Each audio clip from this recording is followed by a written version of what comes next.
Welcome back students. Today we are going to learn chapter 4 exercise 4.4 third sum. The first sum second sum நம்ம ஏற்கனவே the exercise 4.1ல 6 sum பார்த்திருக்கோம். ஓகேவா? The Irfan says that he has 7 marbles. So இதுல எப்படி நம்ம equation form பண்ணனும்ங்கறத பார்த்திருக்கோம். So the m variable உடைய solution find out பண்ணனும். Okay? So the solution the equation is 5m plus 7 equal to 37. So 5m the plus 7 இந்த side transpose ஆகும்போது minus 7 ஆகும். So 30. So 5m equal to 30. So m equal to 30 divided by 5. So the m variable உடைய solution find out பண்ணுங்க. ஓகேவா? So அதுதான் the third sum the first one. And the second sum this one. Okay. Lakshmi's father's age is 49 years old. He is 4 years older than 3 times Lakshmi's age. So in the equation நம்ம find out பண்ணோம் 3y plus 4 equal to 49 அப்படிங்கறத பண்ணோம். So இந்த y உடைய வேரியபிளுக்கு solution find out பண்ணோம். Okay. Plus 4 transpose பண்ணோம். So இந்த 3 coefficient cancellation பண்ணனும். So y உடைய value that means the solution என்னங்கறத find out பண்றதா second sum. Okay. So today the third sum, the third one. People of Sundargram planted trees in the village garden. So the Sundargram village la vandu trees வந்து என்ன செய்றாங்க plant பண்ணுதாங்க நடுறாங்க. Okay. Some of the trees were fruit trees. So அந்த treesல வந்து பழம் கொடுக்கிற trees வந்து நடுறாங்க. ஓகேவா? fruit trees and the number of non fruit trees. So non பழங்கள் கொடுக்காத மரங்களை என்ன செய்றாங்க நடுறாங்க. Okay. So இதுல conditions கொடுத்திருக்காங்க. The number of non fruit trees were 2 more than 3 times the number of fruit trees. So the fruit trees and the number of fruit trees வந்து எப்படி இருக்குன்னா fruit treesல இருந்து 3 times and 2 more than plus 2 trees அப்படினு அர்த்தம். ஓகேவா? 3 times the number of fruit trees. So நமக்கு fruit trees எவ்வளவு இருக்குன்னு தெரியாது. So அதுக்கு பதிலா நம்ம ஒரு variable introduce பண்ணுவோம். We introduce the variable x. Okay. So the x ங்கற variable யூஸ் பண்ணுதோம். ஓகேவா? number of fruit trees. So அது எப்படி இருக்கு? 3 times the number of fruit trees. அப்போ 3x. Okay. And 2 more than that means plus 2. ஓகேவா? 2 more than plus 2 trees அதோட add ஆயிருக்கு. Okay. So what was the number of fruit trees? So fruit trees எவ்வளவுன்னு find out பண்ணோம். And if the number of non fruit trees planted was 77. So non fruit trees எவ்வளவு plant பண்ணிருக்காங்கன்னா 77. புரியுதா? equation form பண்ணிடலாம். Fruit trees x ன்னு எடுத்துக்கோம். 3 times fruit trees னா 3x and 2 more than னா plus 7. Okay. இது வந்து left sideல இருக்கும். And right sideல how many is 77 வந்து non fruit trees. Okay. So 77. So solution, let the number of fruit trees be x. The number of non fruit trees equal to the conditions என்ன கொடுத்திருந்தாங்க 3 times of fruit trees plus 2 more than அப்படினு கொடுத்திருக்காங்க. அதனால 3x plus 2. Okay. It gives இந்த equation என்ன find out பண்ணுதோம்னா 77 it gives. ஓகேவா? இந்த left சைடுல இருக்குது. ரைட் சைடுல என்ன வேல்யூனா 77. Okay. So the equation is 3x plus 2 equal to 77. The non fruit trees க்கு conditions வந்து fruit trees விட 3 times and 2 more trees அப்படிங்கிறதுனால தான் இது லெஃப்ட் சைடுல இருக்கும். So transposing 2 to the right hand side, so minus 2 மாறும். ஓகேவா? அந்த சைன் வந்து சேஞ்ச் ஆகும் minus 2 அப்படின்ட்டு. So 77 minus 2 என்னது 75. So 3x equal to 75. So அந்த coefficient நம்ம cancel பண்ணனும். Okay. So dividing both sides by 3. Divide 3 ஆல divide பண்றீங்க. 3x divided by 3 equal to 75 divided by 3. 3 cancel. X equal to 75 by 3. Divide பண்ணி பாருங்க. Okay. So 3 2s are 6. Carry 1. Remainder 1 and the next number is 15. So 5 3 is 15. So 75 divided by 3, the answer is 25. So 25 இங்கிறது x. X means என்னதுன்னு எடுத்துருக்கோம் நம்ம number of fruit trees. So 77 வந்து non fruit trees இருக்கு. Number of fruit trees வந்து 25. Okay. So the required number of fruit trees planted equal to 25. Okay. Listen students, so number of fruit trees is 25. You substitute these equations. Okay, 25, x values is 25. So 25 3 is 75, 75 plus 2, 77. Right hand side, left hand side, same value. So your equation is, your solution is correct solution. Okay.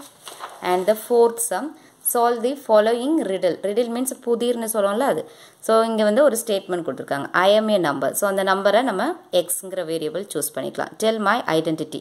So அந்த நம்பரை நம்ம எப்படி identity பண்ணுதோ xங்கறத identity பண்றோம். So take me 7 times over and add a 50. So இந்த நம்பரை 7 times நம்ம வந்து 7 timesனா 7ஆல் மல்டிப்ளை பண்ணிவிட்டு 50ஆல் என்ன பண்ணிக்கணும் ஆட் பண்ணிக்கணும். To reach a triple century. Triple செஞ்சுரினா செஞ்சுரினா 100, ட்ரிபிள் செஞ்சுரினா 300. ஸோ அதோடைய ரைட் ஹேண்ட் சைட் வேல்யூ என்ன இருக்குன்னு கொடுத்துருக்காங்கன்னா 300. Okay, you still need 40. Okay, you still need 40 na enna meaning? Listen, you still need 40. That means add 40 also. Okay, so tell the identity number be x. Step 1 is what? 7x, 7 times plus 50. Okay, and reach means on the right hand side value 300, and you still need 40 means இன்னும் 40 வந்து தேவைப்படுது. ஓகேவா, இந்த reach இந்த 300 reach பண்ணுறதுக்கு நம்மளுக்கு இன்னும் 40ங்கிற number தேவைப்படுது. அப்போ என்ன பண்ணணும், ஆட் பண்ணிக்கணும். Okay, plus 40. So 7x plus 50 plus 40, what is the answer? 90. Okay, இது ரெண்டையும் ஆட் பண்ணிக்கலாம். இது ரெண்டும் constant value, so add the number. 50 plus 40 என்னது 90. So the equation is 7x plus 50 plus 40 equal to 300. புரியுதா? ஒரு நம்பர் இருக்குது, அந்த நம்பரை 7 times 7ஆல் மல்டிப்ளை பண்ணிவிட்டு 50 அதோட ஆட் பண்ணிக்கணும். இந்த ட்ரிபிள் செஞ்சுரியை நம்ம ரீச் பண்ணணும் அப்படின்னா அதுக்கு 40யும் அதோட தேவைப்படுது. அப்போ 40 அதோட ஆட் பண்ணிக்கிடணும்னு அர்த்தம். Okay, so 7x plus 90 equal 300, 7x equal 300 minus 90. ஓகேவா, டிரான்ஸ்போசிங் பண்ணுறோம். 90 இங்கே டிரான்ஸ்போஸ் பண்ணும்போது minus 90. Okay student, and 300 minus 90. The answer is 210. Okay, 390 subtract பண்ணுங்க. Sorry, 0, here 10, here 2. So 1, 2. Okay, 210. 7x equal to 210.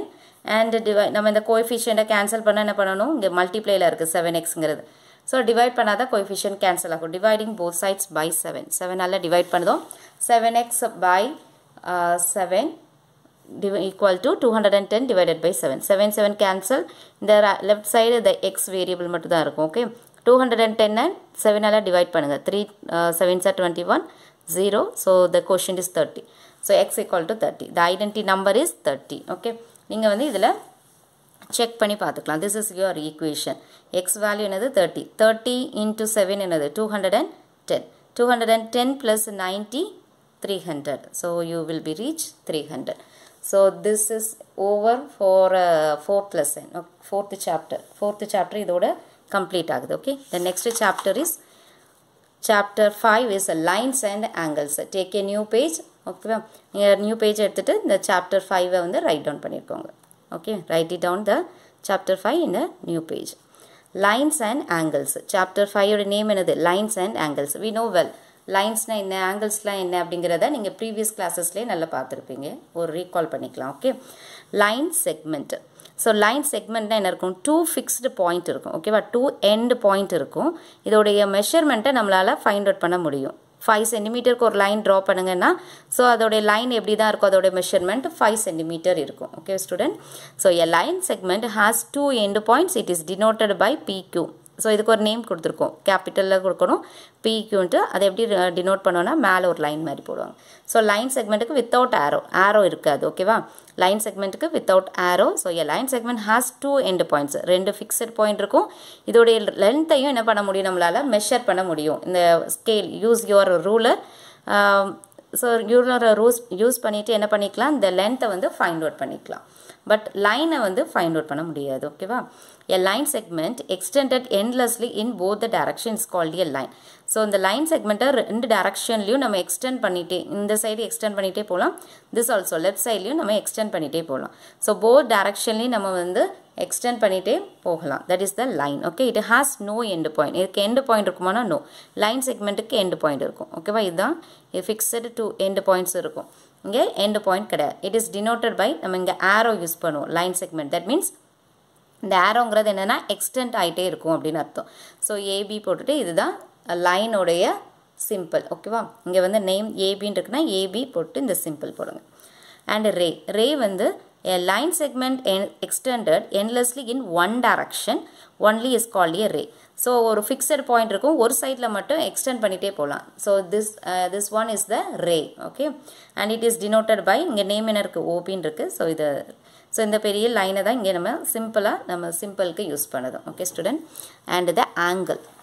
So என்ன தெரியுது, without arrow that is the line segment. With 2 arrows இருந்ததுன்னா, ஒரு லைனில் 2 ஆரோஸ் இருந்ததுன்னா தட் இஸ் த லைன்.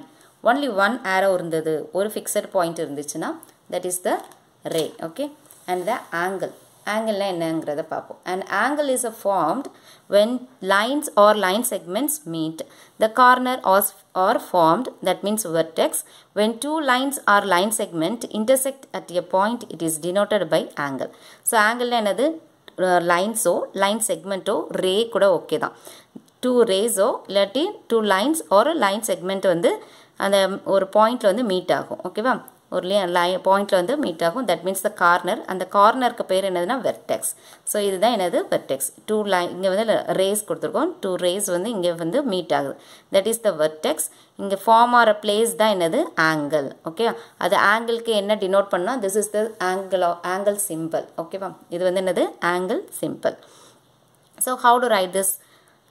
ஏ எங்கே angle form ஆகுதோ that is அந்த இப்போ இங்கே 3 நேம்ஸ் இருக்கா, சிஏபி. ஓகேவா, ஏபிசின்னு இருக்குது. எங்கே ஆங்கிள் ஃபார்ம் ஆகுதோ அது வந்து சென்டர் பிளேஸில் இருக்கணும். ஸோ இங்கே தான் ஆங்கிள் ஃபார்ம் ஆகுது. அப்போது சிஏபி. ஓகேவா, இதை வந்து ஆர் எப்படி எழுதிக்கலாம், பிஏசி. நமக்கு தேவை ஏங்கிறது சென்டராக இருக்கணும். அண்ட் ஒன் மோர் திங், சிம்பிளாக இங்கே ஆங்கிள் வந்து ஏல ஃபார்ம் ஆகுதுன்னா ஆங்கிள் ஏ. இப்போ ஆங்கிள் இங்கே வந்து பி இருந்துச்சுன்னா ஆங்கிள் பி அப்படிங்கிறது போடணும். ஓகேவா, அந்த வெர்டெக்ஸில் திஸ் இஸ் த வெர்டெக்ஸ். அந்த டூ லைன்ஸோ லைன் செக்மெண்ட்டோ ஜாயிண்ட் ஆகிற பிளேஸ் தான் என்னது வெர்டெக்ஸ். அந்த கார்னரை தான் என்னன்னு சொல்லணும் வெர்டெக்ஸ். ஃபார்ம் ஆகிறத ஆங்கிள்னு சொல்லுவோம். ஸோ சிஏபி ஆர் பிஏசி அப்படி சொல்லலாம், இல்லாட்டி ஆங்கிள் ஏ. ஓகேவா, இன் ஃபிகர் 2 திஸ் ஃபிகரில் இப்போ ஒரு ட்ரையாங்கிள் இருக்குன்னா அதில் எத்தனை ஆங்கிள்ஸ் இருக்கும், 3 ஆங்கிள்ஸ் இருக்கும். ஸோ அந்த 3 ஆங்கிள்ஸை நம்ம ரைட் பண்ண போகிறோம். ஓகேவா, ஏபிசின்னு ஒரு ட்ரையாங்கிள் எடுத்திருக்கோம். So here angle A, this one angle B, this one is the angle C. How to write this? எப்படி ரைட் பண்ணணுங்கிற பாருங்க. இப்போ ஆங்கிள் ஏ ஃபார்ம் ஆகுதுன்னா இந்த எங்கே இருக்கணும்னு சொல்லியிருக்கேன், சென்டரில் இருக்கணும்னு சொல்லியிருக்கேன். ஓகேவா, ஸோ இப்போ ஃபஸ்ட்டு ஆங்கிள் ஏபிசி எப்படி ரீட் பண்ணணும், ஆங்கிள் ஏபிசி.